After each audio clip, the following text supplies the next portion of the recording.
Y'all, I've met Michael Jordan, I've met Jay-Z, I've met Beyonce, I've met the last 3 presidents. I've met them all. None of them created the sense of like awe that was created when I met John Piper. You said something so powerful a few minutes ago. Also, Do I want to be this honest? Yeah, I'll be this honest. I made an idol out of John Piper. His words became truth. I'm not realizing I see him as like a father figure. I think that's healthy in some senses, but it's also unhealthy. It's unhealthy because Today is not a day of criticism, but it is a day of investigation. This is The Deep End with Lecrae. I was on the brink of divorce. Making money, but still didn't understand how to build wealth. Especially I was empty and nobody around me knew. Because success is really easy to hide behind. You know, from the outside, everything looked like it was working, but then behind the scenes, I was stuck. But let me tell you what stuck actually looks like. It's when you keep having the same conversations in your relationships and nothing really changes. When you make money, but it disappears just as fast as it comes. It's when you feel disconnected spiritually, but you don't know how to get back. It's when you tell yourself this year is gonna be different, but it ends up looking the same. Now that's not failure, but what it is drift. And drift is dangerous because your life can look fine while slowly losing direction. And that's where I was. And what I had to learn was more effort wasn't fixing it, because effort wasn't a problem. I was living on autopilot. Something in me had to change. That change started when I used my network to gain access to a community of experts, financial leaders, spiritual leaders, therapists, and counselors who showed me what I couldn't see. These people helped me rethink money, rebuild my marriage, and reconnect my faith to real life. So here's what this is. Reconstruct You, the space where I'm giving you access to these leaders and their guidance. The people inside this community are called architects, because rebuilding your life takes design. Inside, we walk through a process called Framework, a simple, practical way to rebuild your faith, your relationships, your money, your purpose. This isn't something you just watch. It's something you walk through with me, and side by side with people who are serious about changing. So if your life feels like it's moving but not growing, this is your moment. You can keep drifting or you can rebuild. Click the link, step inside, start building your life on purpose. And a year from now, let's see what we got.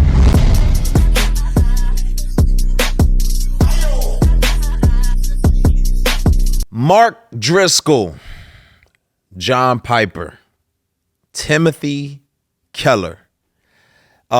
These are, to many of you, mega pastors, influencers, leaders, theologians of the early to mid 2000s and even before.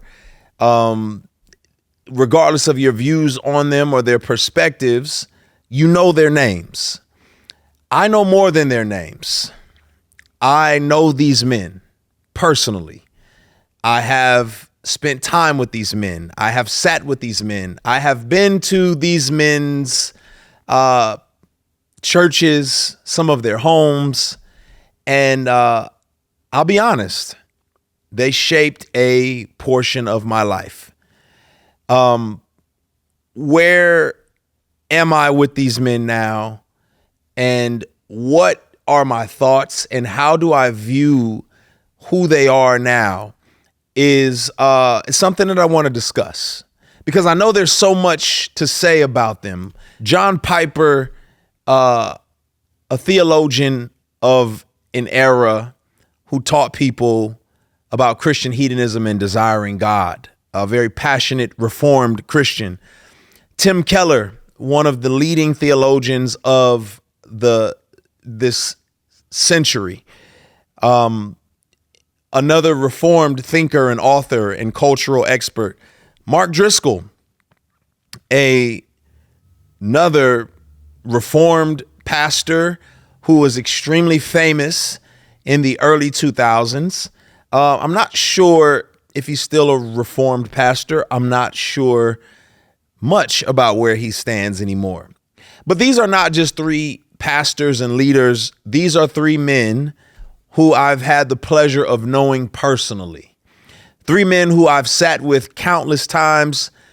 I've been to some of their homes. They had a profound influence on me at a particular stage in my life. Where am I now with them? Who are they to you? Who are they to the culture? Who are they to me? I want to talk about it. And this is not an episode about famous pastors. It's actually a story about how I found them, how I learned from them, how I was disappointed in some ways, and how I've grown and ultimately discovered that Jesus was never asking me to build my identity around any human leader. So today is not a day of criticism, but it is a day of investigation. It is a day of understanding what God taught me through each of those relationships. So why am I talking about this now? Because I think that there's been a lot of questions about where I stand now, what my views are now, how I think about things theologically. Some people are curious, like if my theology has changed, then do I dislike these people, or do I not subscribe to their views, or are they done with me? I mean, God bless Tim Keller. He's no longer with us, but what is their perspective on who I am? Why have I never talked about my journey with them publicly? Well, because I was processing it myself.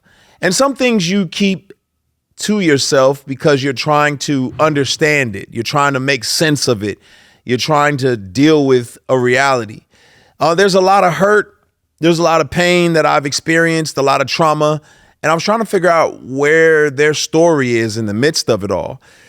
Also, do I want to be this honest? Yeah, I'll be this honest. Also, I think for a season, I was afraid of people thinking that I had somehow sacrificed my views on the dignity of people of color in order to stay approved by white evangelical leaders. And I didn't want people to think that me quoting Tim Keller in some kind of way meant I had sold out. Which isn't the case. I think two things can be true. I think you can love black and brown people and also think that a white Presbyterian pastor is brilliant and want to quote him. But I wasn't in a place to admit that for a period of time.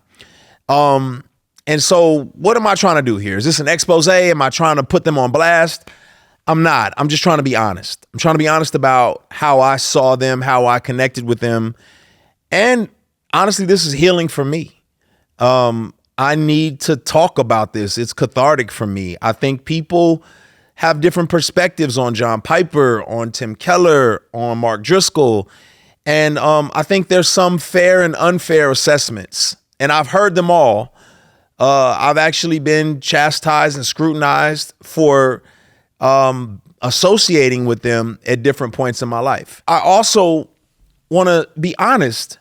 I'm very grateful for them for different periods and points. And I know some people are going to struggle with that. Some people are going to be upset that I'm grateful, that I honor the work that they have done in some senses. I can't speak to everybody's motives. These are three different men, right? So they're not the same. They're not in the same categories. And one person's honor is not another person's honor.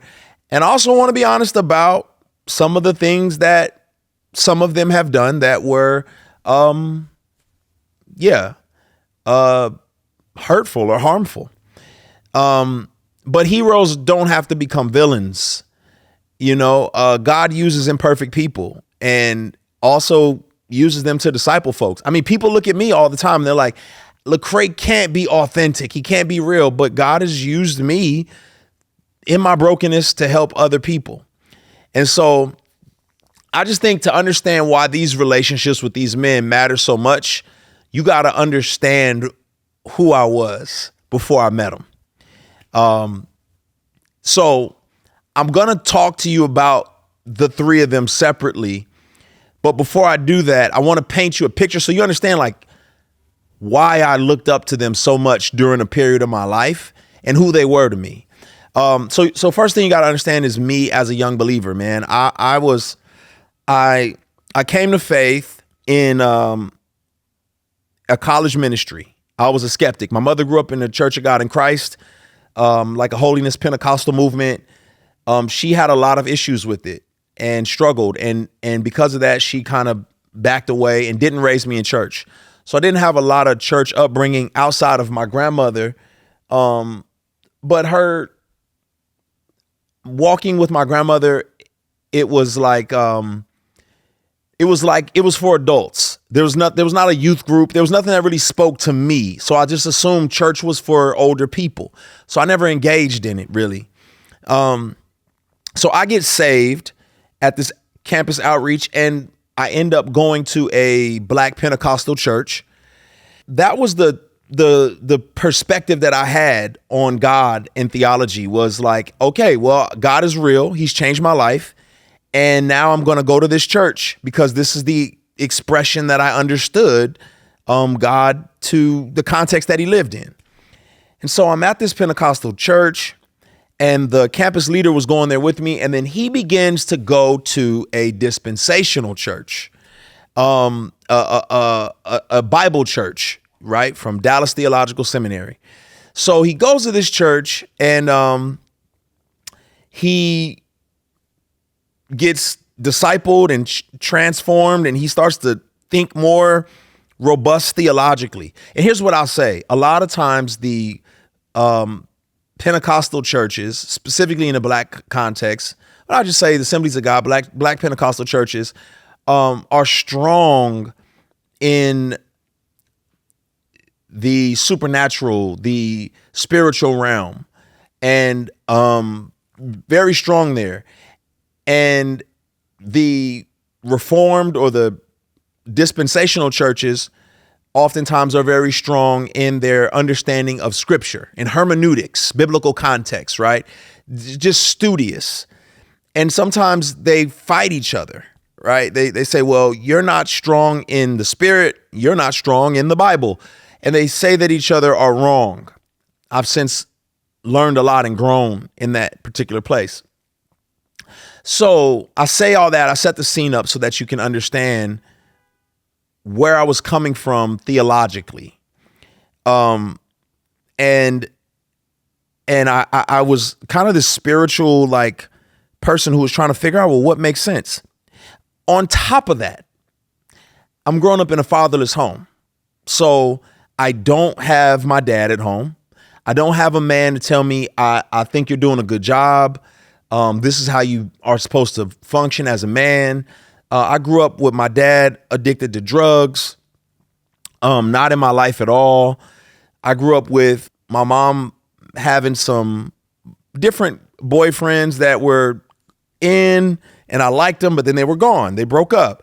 Or my mom, I had a stepdad, but he grew up very traumatized and he didn't know how to be a father. So he wasn't warm and he wasn't caring. He didn't give me advice. It was just kind of like, I just tried to stay out of his way for the most part. So I longed for belonging, for approval. I longed for a man to say, you're doing a good job. I longed for a man to say, this is what it looks like to be a man.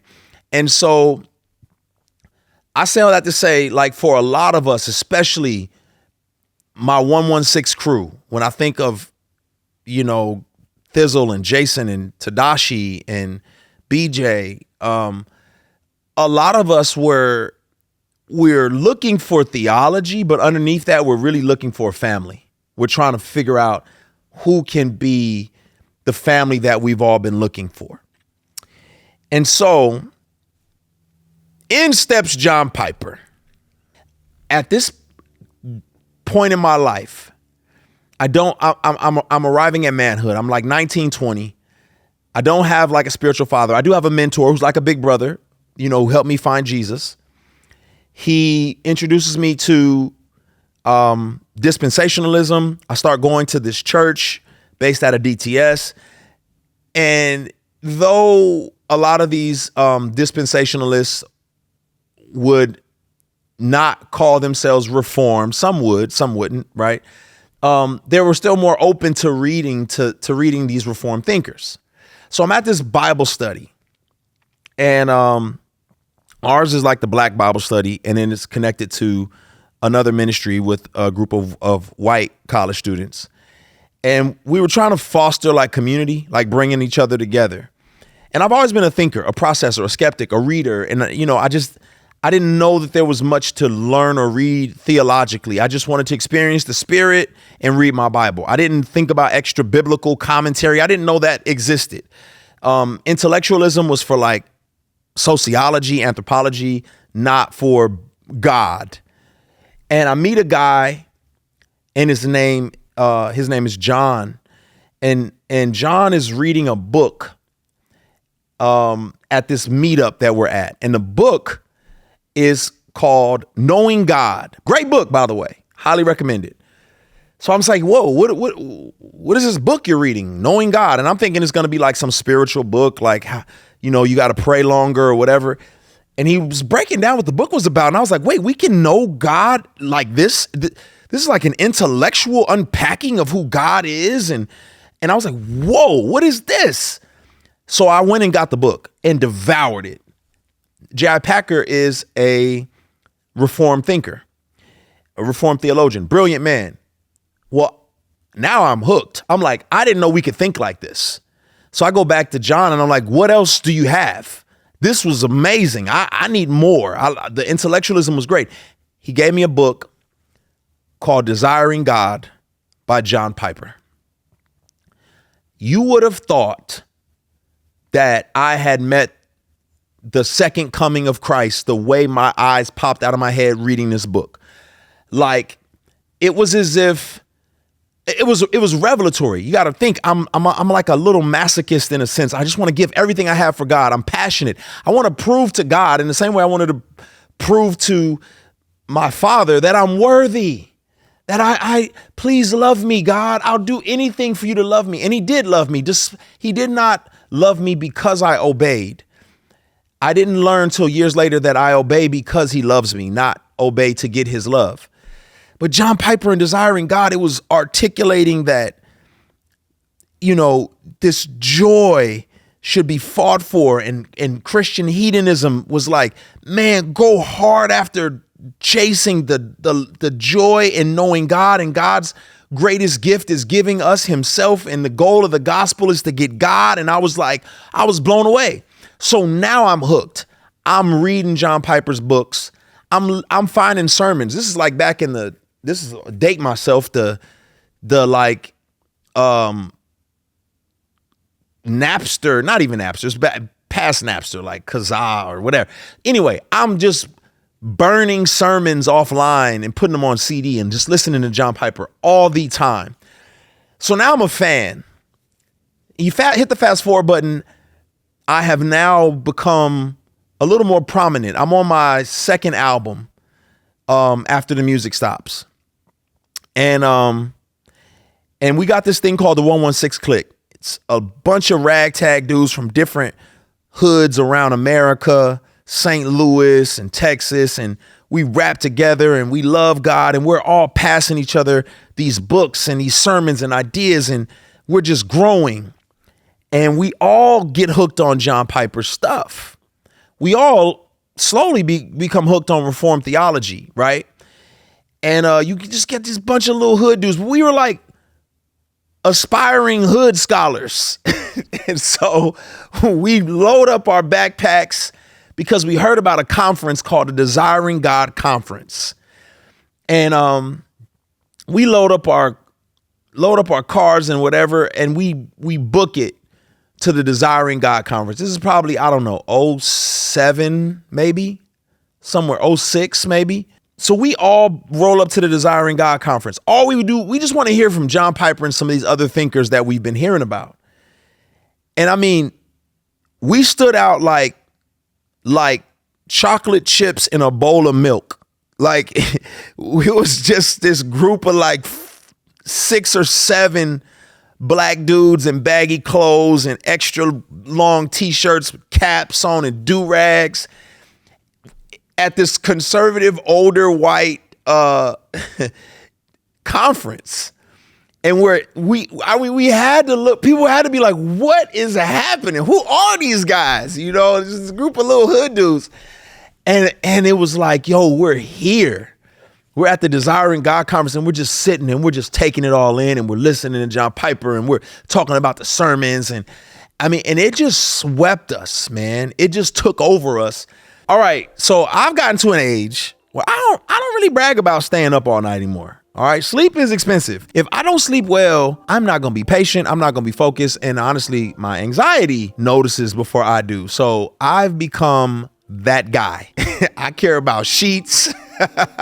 I never thought I would say that, but honestly, I care now. Before Boll and Branch, we'd always end up with sheets that look nice for about 3 months, and then they started bunching up and getting hot, and they wear out. And once we switched, the first thing I noticed was how breathable everything felt. And after washing them a few times, they somehow got softer. So now every time I travel and I come back home, I'm getting to my own bed. It's like checking into a really good hotel. That's the difference quality makes. All right, a lot of people, you know, they start with the sheets, and then pretty soon you're gonna replace the comforter and the pillows and the whole setup, because you're gonna realize how much of your life is spent in that bed sleeping. So sleep cooler this summer with Boll and Branch during their annual summer event. For a limited time, get 20% off site-wide at bollandbranch.com/deepend. Use my code DEEPEND. All right, 20% off. bollandbranch.com/deepend for 20% off. Exclusions apply.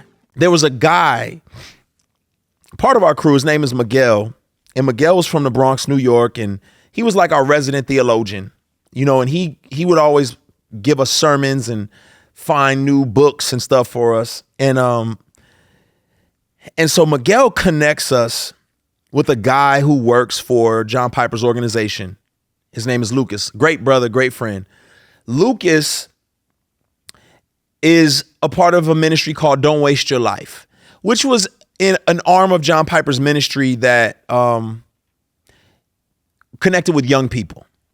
So we meet Lucas, and now it's like I get to look inside the brain of John Piper's world. And I'm asking Lucas questions. What does he eat for breakfast? What does he think about this? And how does John Piper do this? And how does John Piper do that? And Lucas and I, we're close in age. We all become good friends.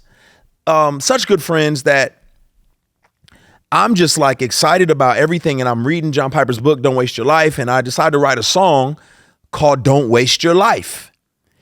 And I remember writing a song, and it was based off of a sermon that I heard from John Piper. And I'm letting Lucas listen to it. And Lucas is like, this is amazing. And he's like, a group of friends and I who work for Don't Waste Your Life, John Piper's sister or partner organization, we want to direct the music video. So I go up to Minneapolis, and we do the music video. And I go to Angola prison. And if you watch the music video now, you'll see like I'm literally in a prison. Some of it is shot in Minnesota, some in Memphis, and some in Angola prison. I am just all in. And we name the song Don't Waste Your Life, music video Don't Waste Your Life, like an ode to everything John Piper's taught us. And then the moment comes and I say, let's do a tour called the Don't Waste Your Life Tour. And we get we partner up with Don't Waste Your Life Ministries, and we got pamphlets and we're passing them out. We just partner up.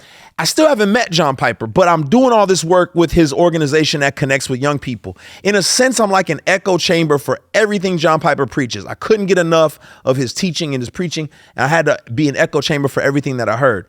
Now, I'm not processing, nor are my brothers processing our trauma of being like from these dysfunctional backgrounds and our need to be affirmed in family. We're each other's family. I'm not processing that I have no older man in my life to give me insight and wisdom. So in many ways, John Piper from afar was becoming this, the first older man in a sense who was dousing me with theological truths that were changing the trajectory of my life. And we go on this Don't Waste Your Life tour, and we have a stop in Minneapolis, Minnesota, and we get to go to John Piper's church. And not only that, I get to meet John Piper. So much happened. I could just go down the line of all the things that have happened, but I'm trying to, for the sake of time, hit some of the marks, the key marks. I meet John Piper at his offices. I'm shaking, y'all. Like, y'all, I've met Michael Jordan. I've met Jay-Z. I've met Beyonce. I've met Kendrick. I've met them all. None of them created the sense of like awe that was created when I met John Piper. The only other person I met that shook me up like that. I've met presidents. I've met the last 3 presidents. None of them. The only other person that shook me up was Tim Keller. But I met John Piper. I'm literally shaking. I'm shaking because I'm just like I'm in awe. And because the man has changed my life so tremendously through his words. And I just get to talking with him. And through that time period, we just begin to talk. And he's like, pleasure to meet you. And he gives us information and insight. And he talks to me about what my ministry could be and what hip hop music could be. And I get invited to do video with him and tell my story. And I am just like, I can't believe this. At this point in time, there's nothing. I thought he could do no wrong. I thought he was the manifestation of Jesus incarnate. That's just where my headspace was. And so I'm not scrutinizing anything he says or anything he does, ever. What that relationship does, because it continues to foster. I meet his family. His daughter and I have remained good for the last few years. She's a sweet young lady. I've met his family. And it's just been like this relationship where I know this guy. I'm not realizing I see him as like a father figure. Now, I think that's healthy in some senses, but it's also unhealthy. It's unhealthy because I have this trauma that I'm dealing with that wants to be affirmed by somebody, specifically a man. I have this part of me that unknowingly believes that because the theologians that I'm listening to are older white men, that somehow white men are smarter and better. Unknowingly, I'm believing this. And another problem that I'm processing is I don't realize or believe that there's anything I could teach them, that there's any mutual exchange of information. I'm also not scrutinizing their theology either. So all of this stuff is happening at one time and I'm not realizing it. And I really am honored to be married to the ministry of desiring God and don't waste your life. And so y'all, as the years have unfolded, and I faced some trauma and some racial trauma and some theological trauma and some church hurt. Where do I stand with John Piper? What has that looked like? Well, here's what I'll say. John Piper is a 5.9% Calvinist, like Calvinist to the core. Theologically, the man is brilliant. The man can unpack the scriptures and like none other. But John Piper, like many of us, lives in the vacuum of the context and culture that he was raised in. I mean, this is a man who was raised in the segregated South and has had to process life through the lens of like, okay, what does God say and how do I process? This is a man who has heralded and championed Jonathan Edwards. Jonathan Edwards is a brilliant theologian. He also had slaves. He had slaves. I haven't heard a critique. Now, maybe Piper has made a critique on Jonathan Edwards having slaves. I don't know. I haven't heard it. But I didn't hear that as much as I heard how much he admired Jonathan Edwards. So John Piper, what I realized is that, man, this is a man who is also a product of his environment. And he's fighting to be the best version of a Christian he can be, despite being a product of his own environment. And over the years, what I've learned is that he is not perfect. He doesn't see everything perfectly, but I don't doubt he fights to be all that God has called him to be. And what I've learned is that John Piper, he stopped me at a passion conference in Atlanta, and he told me that, man, the culture needs you. He didn't say I'm proud of you. I wanted him to say I'm proud of you. I wanted him to say that because I deeply wanted the affirmation of an older man. But he didn't say that because he saw me as a whole human being who was already affirmed, already walking in his purpose and path. I didn't see myself that way. And when he said that, I began to think like, wait a minute, maybe he knows something about me that I don't know. That same conference, Francis Chan said, can I pick your brain? Can I get some advice from you? I was like, Francis Chan wants advice from me? What could I tell this man? But then I began to realize, man, God has given us all gifts and wirings and understandings and context because we're a body.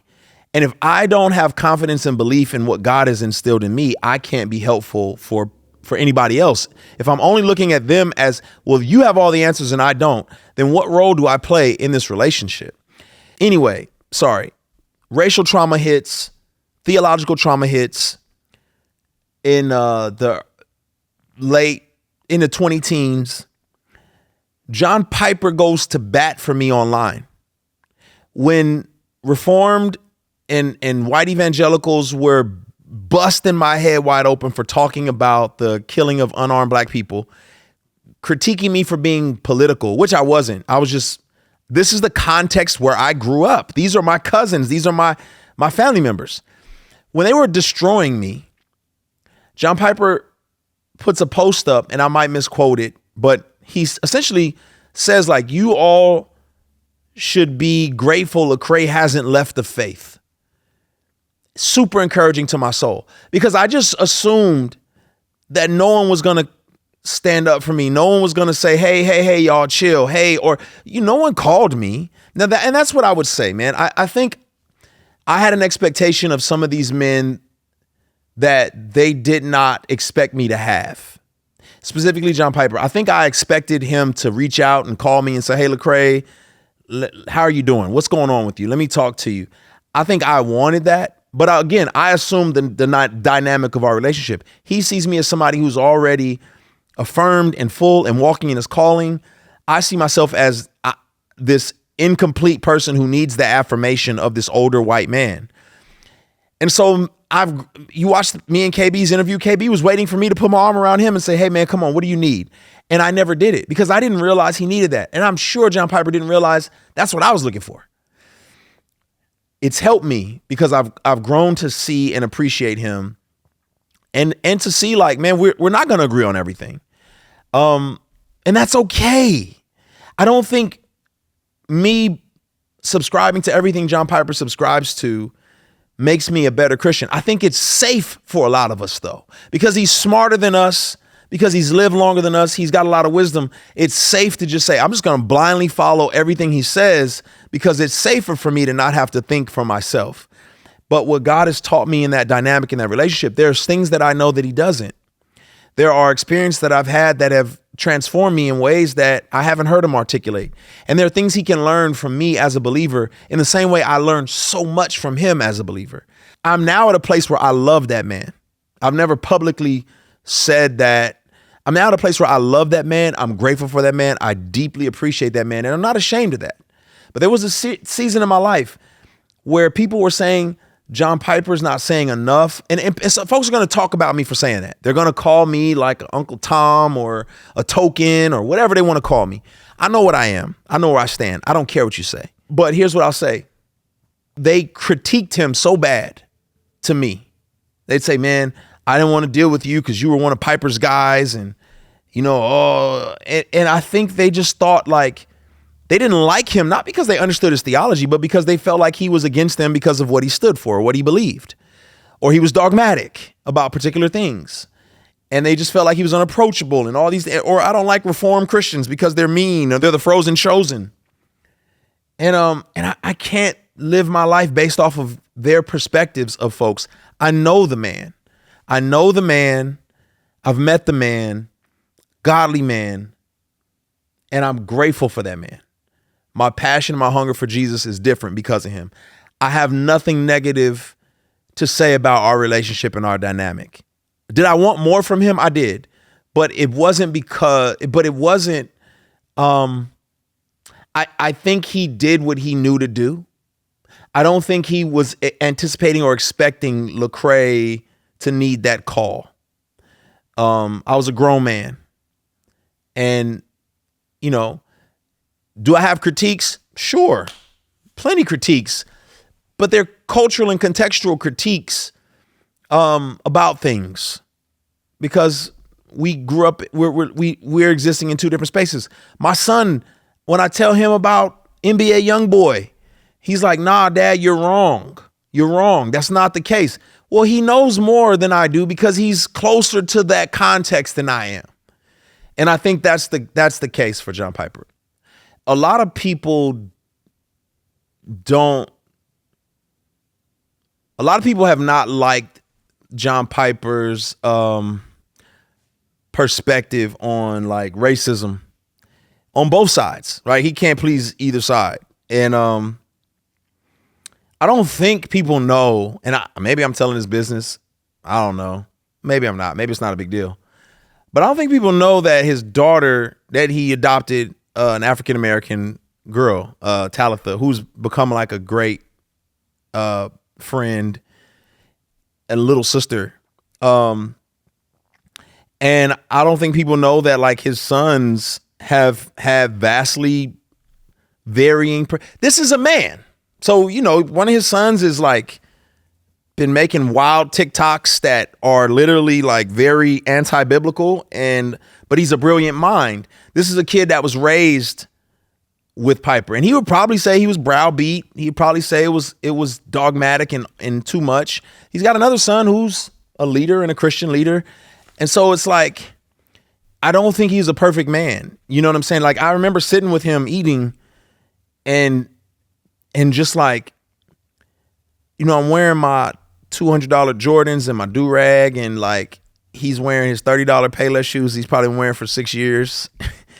And I'm like, I think he believes that everyone should do as he does. I think he believed that. I think he thought he was doing the righteous thing. But here's the other thing I think about John. Everyone's Sermon on the Mount is their struggle. Whatever you're preaching all the time, that's what you've had to struggle through. John has struggled through joy. It's not the happiest person you'll ever meet. He's not like, oh my gosh, what's up, brother? Like the reason why he's always preaching joy is because joy is not his friend. He's got to fight for joy. And that's what he pushes, is fighting for joy. And so that dogmatic perspective, I think, has rubbed people the wrong way. So I remember Pentecostal friend of mine, pastor friend of mine. We weren't friends at the time. And he was like, hey, man, I was on tour. So I'm on tour. And Andy Minio's on tour with me, and him and Andy are friends. And he invites the tour, really, Andy and somebody else, to go hang out with him on a boat and take a little boat ride. And I was a little offended. I was like, yo, man, why you didn't ask me to come? And literally his thought was, well, I knew you were Piper's guy, so I just felt like you didn't want to be around us because you probably were against us and what we believed.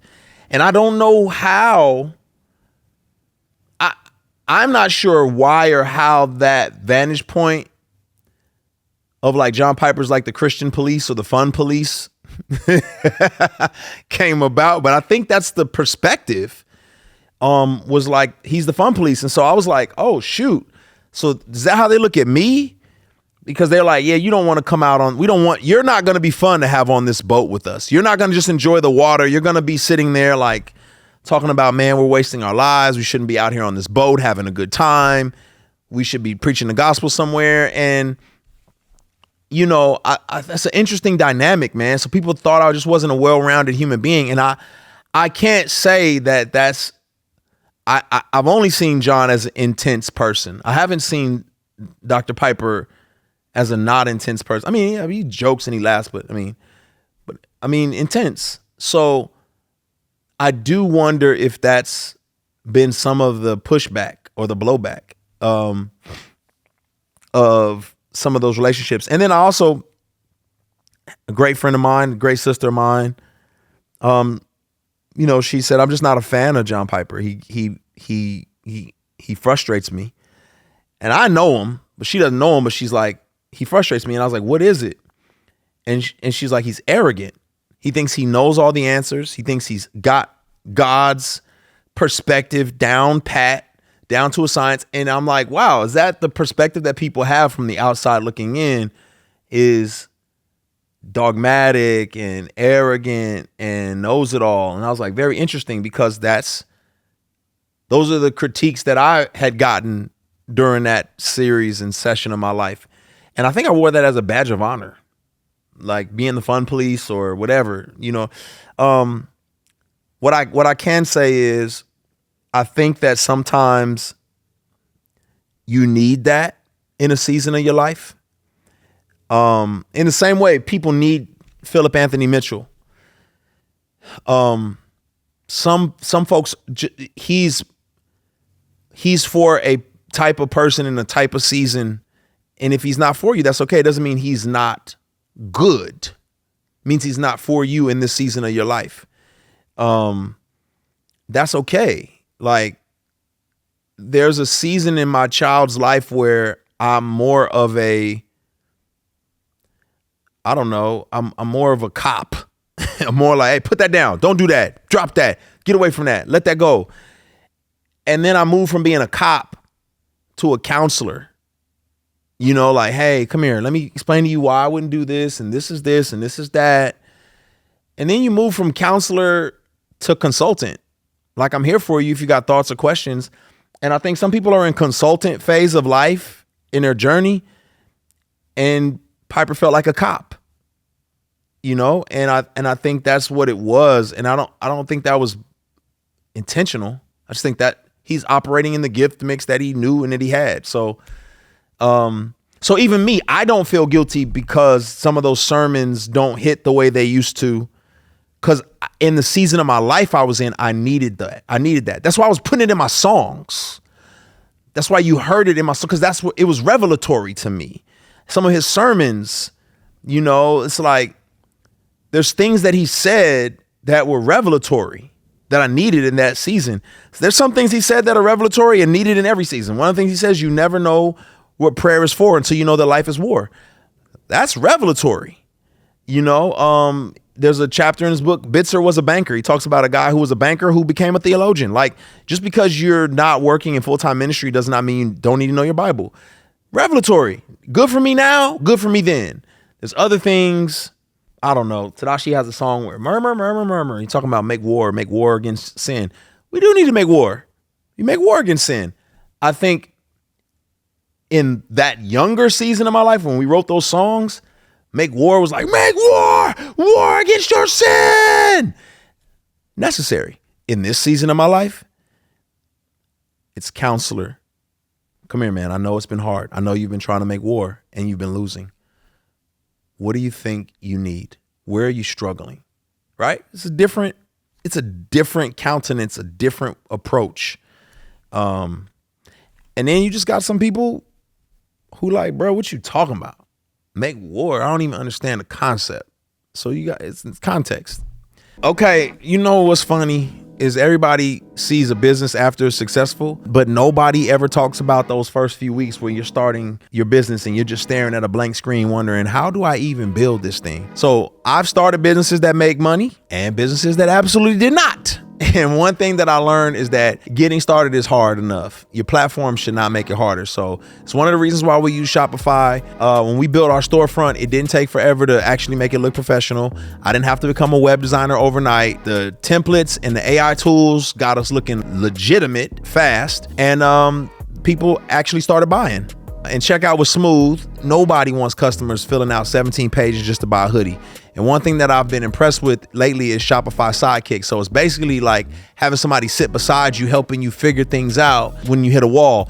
Been huge for us because business is always throwing curveballs. And so whether you're selling merch or you're starting a clothing brand or you're launching a coffee company or you're just finally turning that side hustle into something real, all you need is the idea. Shopify is going to handle the rest of it. So I want you to start your free trial at shopify.com/deepend. Go to shopify.com/deepend. Come on, man. Start the business. Let's do this. Shopify.com/deepend. All right, let me ask you a question. Does your family have a system? Or does anybody do they just text each other 15 minutes after they're already supposed to be somewhere like mine does? Because that's how our house is working. So I'd ask one of the kids, hey, didn't you have practice today? And then I would hear, oh, I thought that was tomorrow. No, tomorrow is the dentist. And then somebody's got a flight, and then somebody else has a youth group, and then somebody forgot their chores, and then listen, this is what it's like. So we finally got a skylight calendar, and honestly, it removed all the unnecessary chaos. I'm being honest. Everything lives in one place, syncs with my Google Calendar, Apple Calendar, Outlook, everything we're already using. Everybody has their own color, so nobody can say nobody told me. And my favorite part is actually the chores and the routines, because it gives the kids like ownership without us having to remind them every 5 minutes. My daughter's interning with my record label now. She's got her own schedule. She knows where she's supposed to be.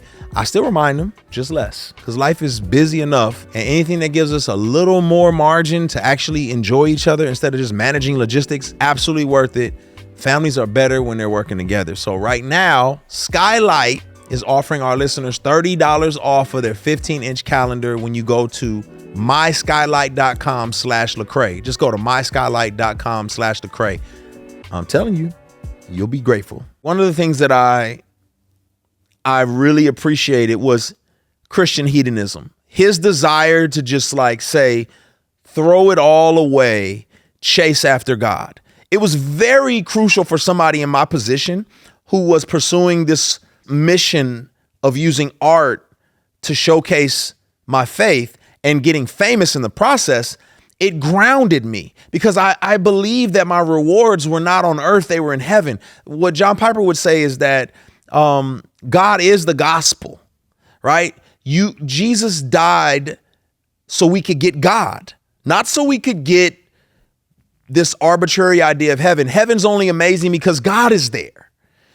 And the idea of the reward was John Piper the last I've heard him articulate was like, what is our heavenly rewards? Well, not sure, but what he believes is that it is the enjoyment of God more than others.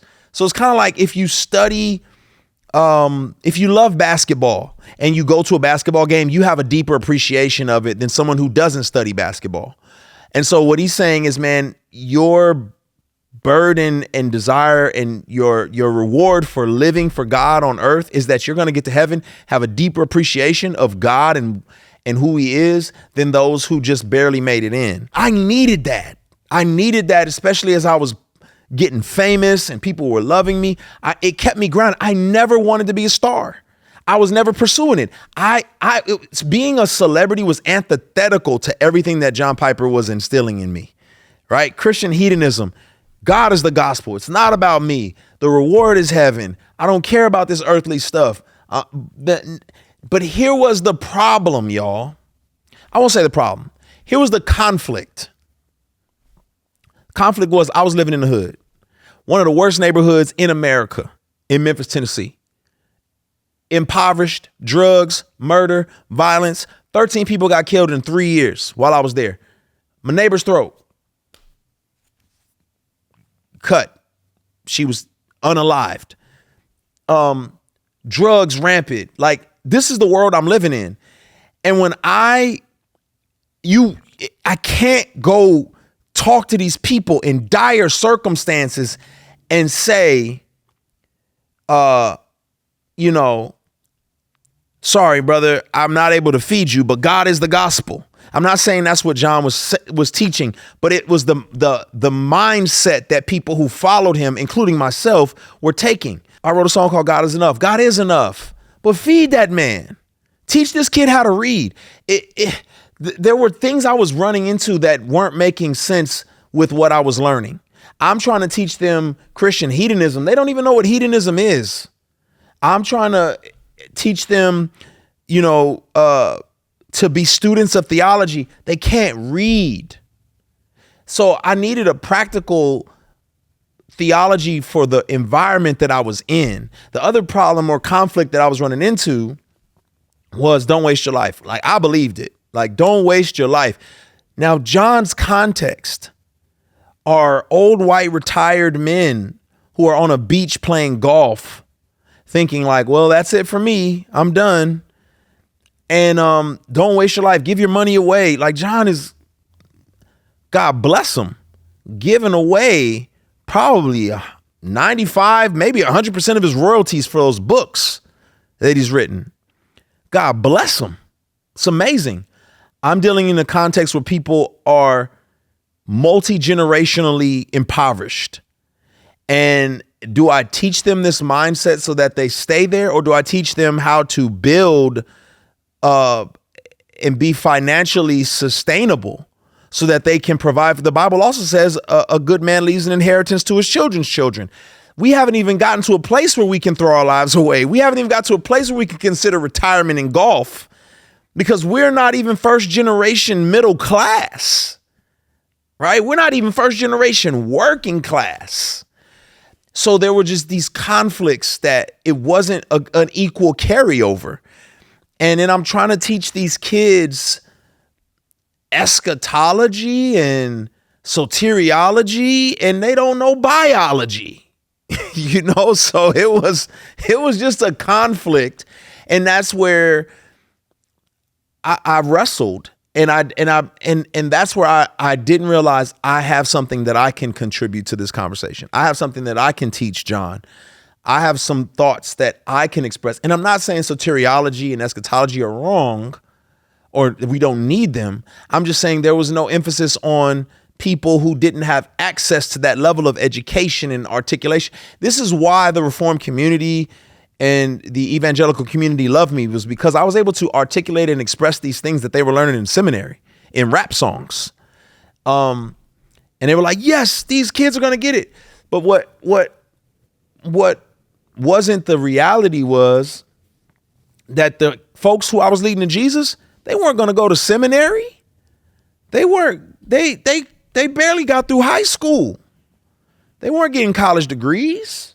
Some people would say, oh man, y'all are dumbing it down. It's not intellectual enough. I'm not saying that people cannot rise and people cannot grow and learn more and be able to process deep intellectual thoughts. What I am saying is that everybody's not there, and you got to have a recipe for the folks who are not there.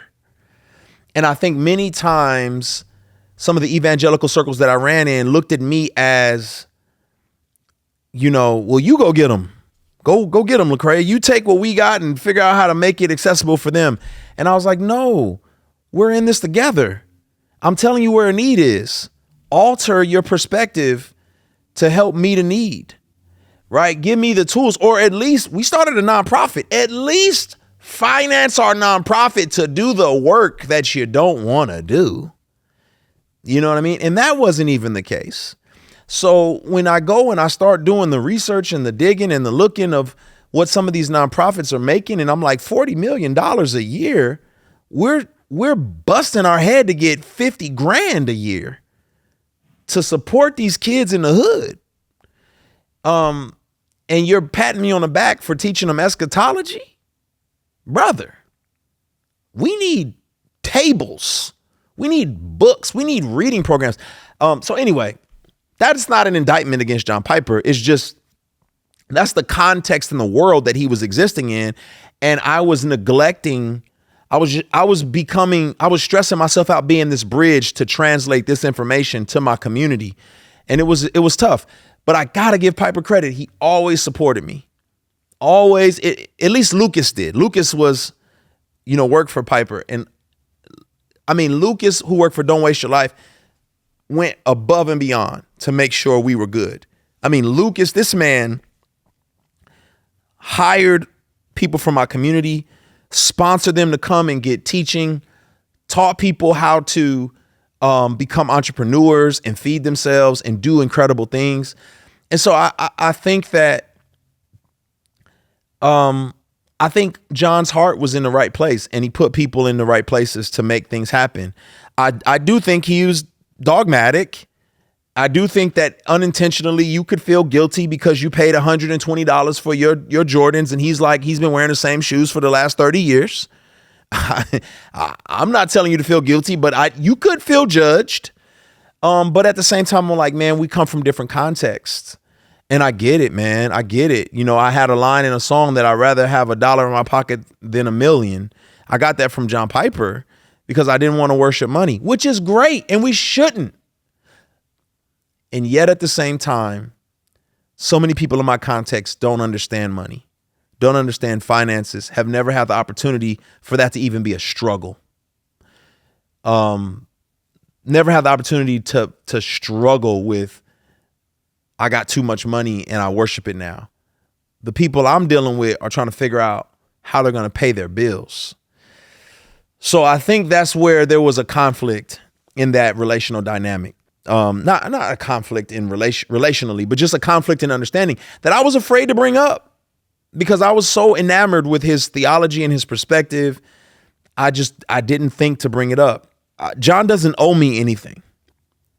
And I think a lot of times, and now that I'm in a position that I'm in where people have looked up to me greatly and I've inspired them and encouraged them, they may feel like, man, I got close to you, Lecrae, and now we're supposed to, because I have this perspective of you, we're supposed to be tight.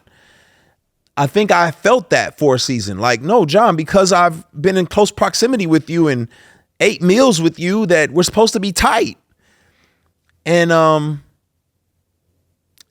honestly don't know how he thought of me. You know, I was a young guy trying to be affirmed, wanting somebody to say, well done, son. Nobody ever told me, I'm proud of you. No man in my life ever said, man, I'm really proud of you. You did it right, or good job, or this is the way you do it. John Piper was the first person that I, as a 20-year-old, that I read his perspective on life, and I said, I want to follow this. And I followed it to the T, to the point to where I got to be in his inner circle. And I don't think he knew that I was looking for someone to say, I'm proud of you, son. Good job. And I do think that there is some problems oftentimes with young black men needing to be affirmed by older white men. I do think that in my generation, the younger generation doesn't struggle with this as much. In my generation, who are coming from the crack era and our dads are in prison or not in our lives, black fathers are way more present than they've ever been. But at the era I grew up in, I do think a lot of us were looking at older white men as well, y'all know better than I do. Y'all got this whole thing figured out. It's not that. It's that they had more times around the Monopoly board than we had. It's not that they were smarter or better or their water was colder or wetter. It's that they had more exposure and experience than you or your predecessors have had. But, you know, when you adopt that mindset in the way that I did, though subconsciously, you want them to advocate for you. And when I wanted to advocate for unarmed black people, I felt like those voices did not come and grab me and walk with me through the pain. It wasn't their responsibility to, but I think I was hurt because it didn't happen. So I don't think in this season of my life that,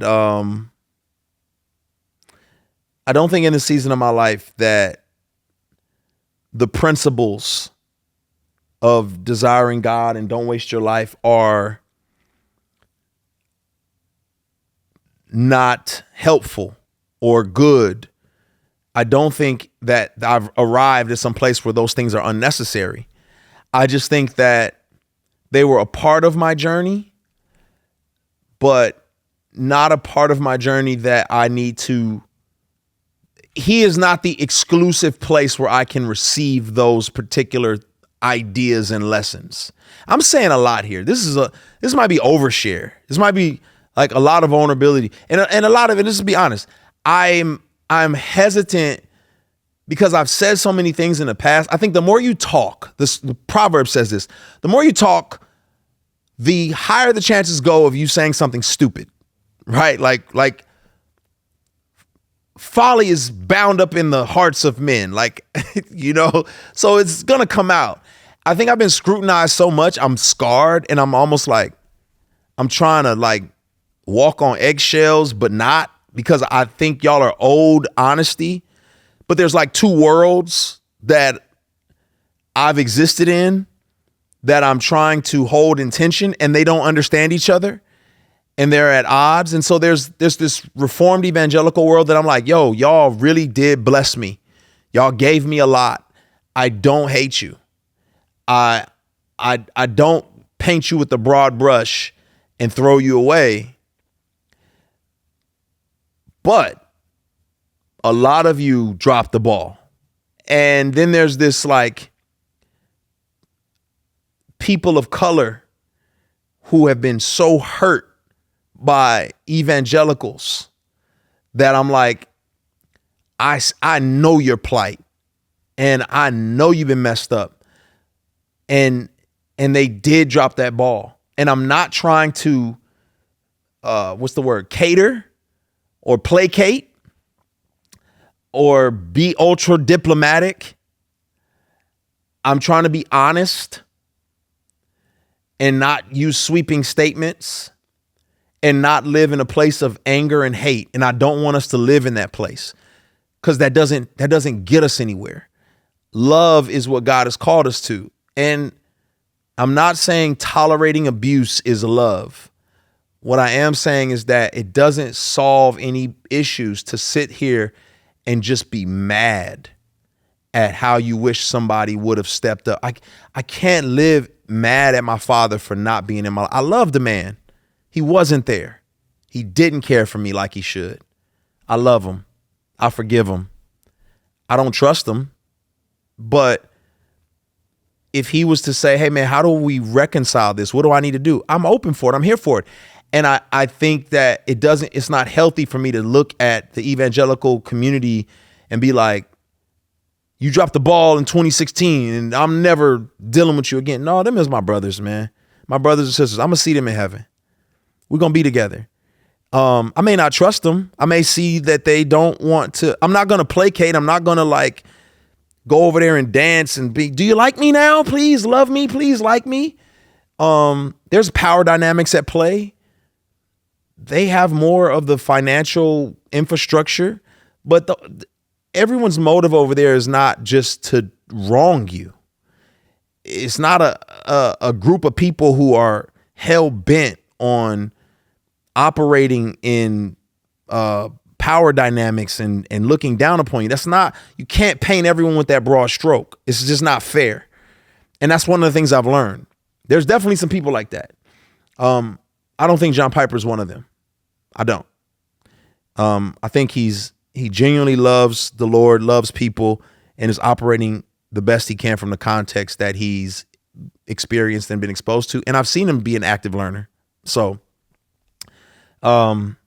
anyway, I said a lot, and I'm going to be scrutinized either way. I always find myself trying to like keep from becoming like, I wish I could be more like Jackie and just be like, dig my foot in the sand. I'm so nuanced and I hate being misunderstood. So I'm always over explaining. And so why should you care? Some of you've never heard of John Piper a day in your life. Some of you know exactly who it is. Some of you love him. Some of you don't. Why should you care about this conversation? Well, one, because we all have the tendency to make idols out of men. I think I made an idol out of John Piper. His words became truth.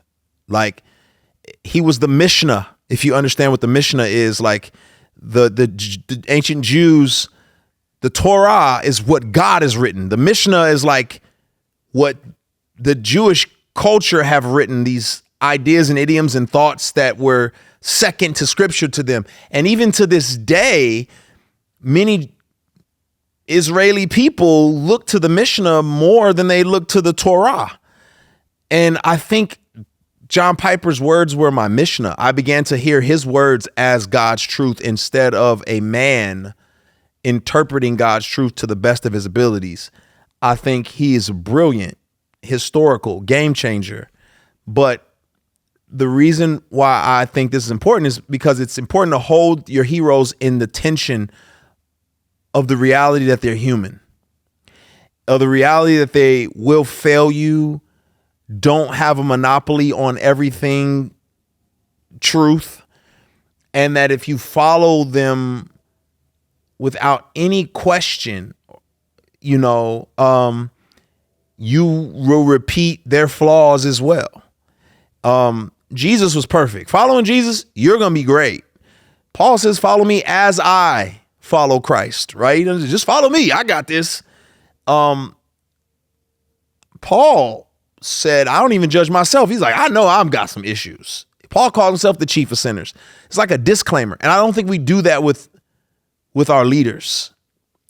I don't think I did that with him. I think I looked at him as a guru who had it all figured out and not a man who was doing the best he could. Not a broken stick drawing straight lines, but a guy who had it all together. And I would just tell you, hold your heroes with that tension, y'all. I don't care who they are. They don't have it together. When you start humanizing people, you're less hurt by them. When you start humanizing them, they cannot be the heroes that you make them out to be, and they can't be the villains either that you make them out to be. They become human. That is the highest goal for us, is to be human, not to be superhuman, because that's not real, and not to be less than human, because that's horrendous. Be human and humanize people. And I hope that's what you get from this, that I see a hero of mine, historical hero as a human. And I needed him in that season. So yeah.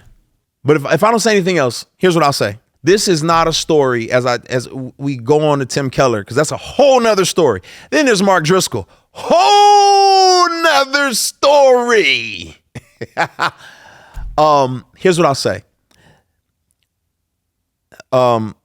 These are not stories of hatred or expose or this is where you're wrong. These are not gotchas. These are also not like happy, fluffy, trophy pieces that make everybody look good, profile pieces that make people look good either. These are just realities, my reality. You could have a whole nother experience with these people, and that's okay. This is a man being honest and cathartic with his journey and his experiences, wanting you to grow and learn from them. Shout out to Jamar Tisby, my sister Akimini, Jude 3 Project, who fight to make sure that people of color experience justice and truth and theology and don't have to be in echo chambers. Shout out to them. Love them. And I hold that intention with, man, I sat across the table from David Platt recently and had an incredible conversation where I was able to be honest and transparent. And I saw the heart of a man who wants to understand and wants to love people well. And that's where I believe John Piper is as well. Tim Keller's a completely different story because I have a different relationship with him as well. Mark Driscoll, put your seatbelt on for that one. Put your seatbelt on. Anyway, I love y'all. I hope this was in some way helpful. Thank you. Thank you, Lucas. Thank you, Don't Waste Your Life. Thank you, Desiring God. I have nothing ill to say. I thank you all in the lane that you're running in, for the people that you have been called to. Well done. Keep going. This is The Deep End with Lecrae.